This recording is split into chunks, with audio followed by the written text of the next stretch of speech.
Hello, it's Steve Kalem. I'm with US Bank. I hope you're having a great day. I wanted to take a second. I appreciate you tuning in. I wanted to talk about our changing real estate market with what's going on with interest rates and inventory. This is May, and as you most likely know, rates have gone up significantly since the beginning of the year. In fact, since January through to May, we've had an increase of over 2%. So what is that causing? It's causing a reduction of the pool of buyers. People are jumping off the fence. Those who are serious are very serious, but a lot of people are starting to get priced out of the market, especially on the higher home price market. I want to share a strategy which we've used in the past, and it's typically been used in a situation where we have an impasse between the buyer and seller on the price. But in this case, I think it's something that can be very, very useful in a rising interest rate environment. I call it the rising interest rate negotiation. And let's look at a real example. This is a high-end home, a high-end price, but it illustrates the benefit of thinking in these terms, okay? So you got a list price in a beautiful home in a very, very nice area of Montgomery County of $2,799,000. And this is the list price as it's presented. 25% down is what you need in this type of price range. So 75% loan. Our 30-year fix today is way below the market at 4.625. The market's at about 5%. This is 0 points.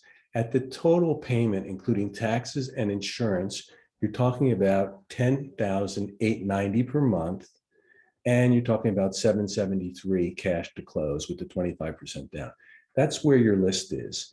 Now, as rates go up, less people can qualify for that type of a loan, and there's more scrutinization, and you've got people who are trying to negotiate maybe a little bit more now. So the seller can entertain an offer of $100,000 less or $50,000 less or whatever. But looking at that, even $100,000 less doesn't change the pie that much. Look at it. Instead of for 2,799, 2,699. This might be actually also a knee-jerk reaction from a seller who's having a little bit of a challenge getting his home sold in this market.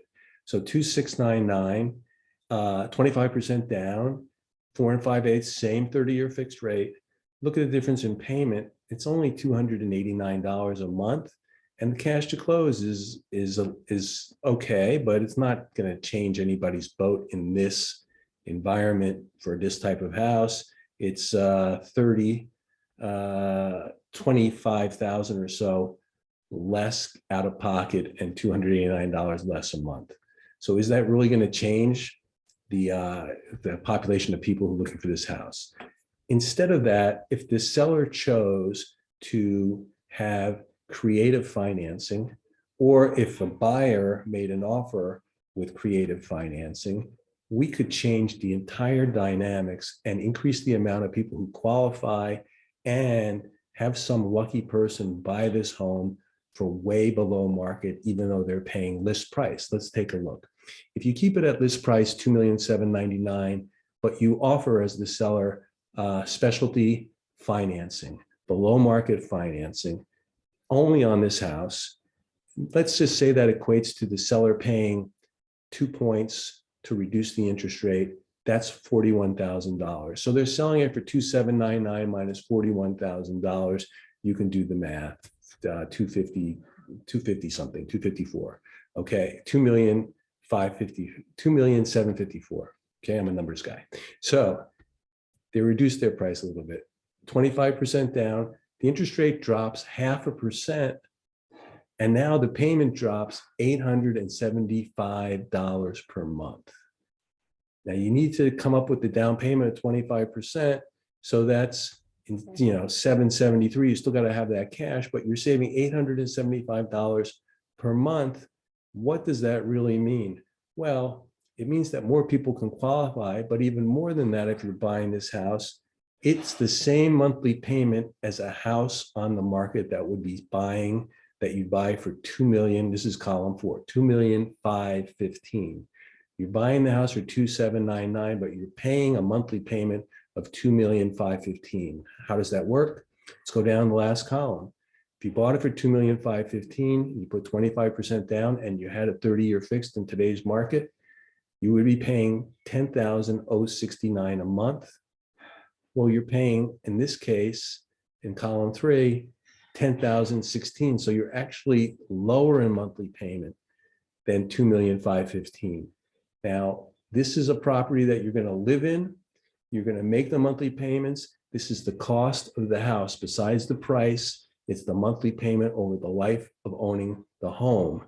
So you're now getting this home, which will appraise for 2,799, or your value is 2,799, in an upward appreciating market.